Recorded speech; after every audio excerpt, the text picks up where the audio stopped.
That brings us to kind of our next little segment here. Some potential Michigan offensive coordinator candidates. It's kind of more on the speculation side. We start with 5 guys. At number 5, a guy Michigan fans know, Jedd Fisch. Yeah, Tom, you like breaking out the fast food restaurant. You like Arby's, you like Five Guys, one of my favorites. Jedd Fisch, UCLA's offensive coordinator. History with Harbaugh, history as an NFL offensive coordinator with the Jacksonville Jaguars. I think this would be my if we're putting odds on it, I would say this is like even money. It's the most likely. I don't think he's as qualified or would bring as much new blood to the rest of these guys we're going to go into. But Fisch is familiar with Harbaugh, and he is a guy that frankly worked directly with Jake Rudock, a cast-off at Iowa, who now is in the NFL on a roster, Tom. And so that's kind of what you see Jedd Fisch can do. I haven't seen that kind of progression from Michigan's quarterbacks under Pep Hamilton this year. I've seen regression. A different name here at number 4, Sonny Dykes, formerly the Cal head coach, is now an offensive analyst over at TCU after getting fired right before signing day. Would bring a different style offense to Michigan, a very different. Yeah, so this is we are going to not rest on the Bo Schembechler 3 yards in a cloud of dust offense that Harbaugh really has run in every stop that he's gone to. This is, hey, I realize that every team that's won a national championship in like the last 9 years has run some form of the spread, and I have lost games to spread teams, most notably Utah a couple years ago, Ohio State several years, and that's how I can, fight against the recruiting disadvantage that Michigan faces, given that they almost produce no big-time high school talent like Ohio, Pennsylvania, Texas, Florida, California does. So Dykes will be a true shift away from Harbaugh's offensive philosophy, but I think it's very much like Kevin Wilson in Indiana. He ran a big-time offense, was also a huge offensive coordinator at Oklahoma during some of their best years. Now he's at Ohio State, and after a few bumps in the road, Tom, they've got the best offense in the country the last 5 weeks.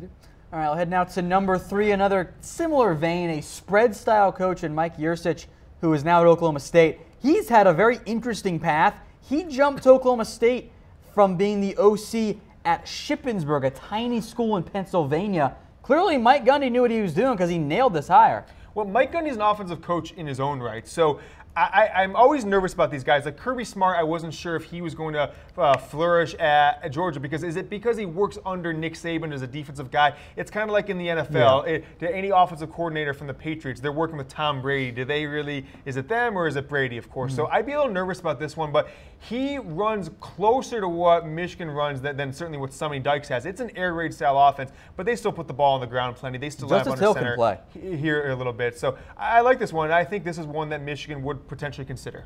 Yeah. The next guy up here on our list, this is very much an aggressive move, poaching away Joe Moorhead from Penn State. Tom, if anybody is going to OC cuck Penn State, it's going to be Jim Harbaugh, okay? So I like this guy, Joe Moorhead. He dominated Michigan on Saturday night. He has turned around this Penn State offense. It's very similar to Kevin Wilson at Ohio State this year. He started off last year at Penn State. You saw how much they struggled the first 5 or 6 games of the year. They lost to Michigan, got crushed. But who had one of the better offenses of the country by the end of the year and all this year? It's Penn State. So I think if Jim Harbaugh wants the best guy in college football right now, it's Joe Moorhead at Penn State. He got to see it front and center on Saturday night. A complete embarrassment. It's probably Jim Harbaugh's most embarrassing loss as a head coach at any level, in my opinion.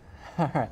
The one thing that concerns me about Moorhead, he's going to be very coveted in the coaching ranks, head coaching ranks. He is. I wonder if it's going to be, hey, I want to take. I don't think you go from Penn State after 2 years to a top 10 top. He's not going to get the Tennessee job. He more would be like a DJ Durkin, get a Maryland-style job, get a Rutgers-style job. That's a good analogy. And so, would those schools be able to pay? I would be willing to bet Harbaugh would say, hey, Joe, I've got 2 co-offensive coordinators making 2.5 combined. I'll give you 2.2 and get rid of both those guys. And that's going to be more than a lot of those lower, Power 5 or, upper tier like MAC and beyond schools can pay him.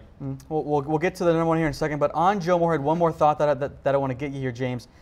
He's had a very interesting path as well. He made the jump all the way from Fordham, where he was at. Then he took over the Penn State job. So a bit similar as Mike Yurcich, minus Yurcich was only the OC. Tom, I think, although they don't look anything like each other, but I think that Joe Moorhead reminds me a lot of Chip Kelly. And so let's talk about Chip Kelly's career. He was at New Hampshire as the offensive coordinator. He comes in 2007 at Oregon, and I saw this game firsthand. He made Michigan's defense look like fools with Dennis Dixon at the quarterback in 2007. Sat as the OC for a year, maybe 2 years, took over Oregon and put together a powerhouse. So I think Moorhead's kind of the same thing. He had that offense. Now he gets his big shot. He's doing just like Chip Kelly did. And, if he gets a shot at a big school, he's going to have a lot of success. I hope Michigan can put a $2 million offer in front of him and have him delay that a few years.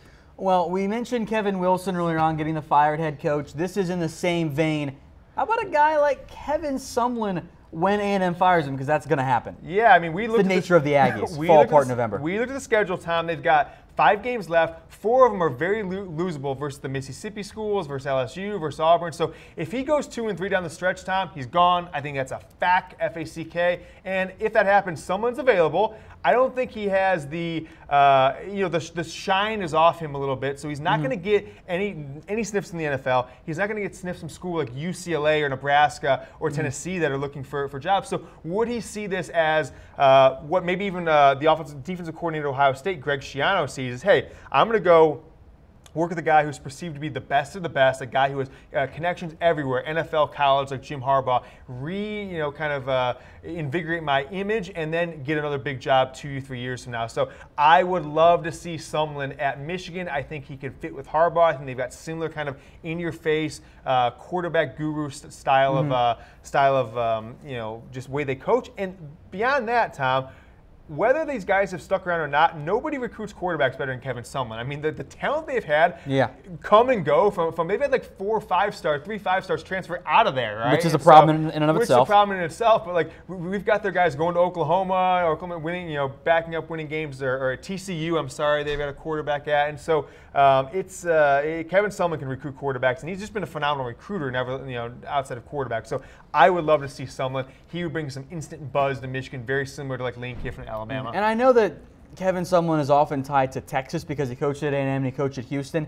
Don't forget, Sumlin has some pretty heavy Big Ten ties. He coached at Minnesota and Purdue. He graduated from Purdue. That's where he played as a linebacker. Of course, all of his playing time has been on the offensive side. I did not know he was at Purdue, Tom. Yeah, because ever since 2000, he's been at Texas A&M, Oklahoma, Houston. Those have been his 3 spots. Yeah, so that's kind of why they're. For anyone just joining us, here there are 5 potential Michigan OC candidates that we put together today. Jedd, Fisch, Sonny, Dykes, Mike Yurcich, Joe Moorhead, Kevin Sumlin.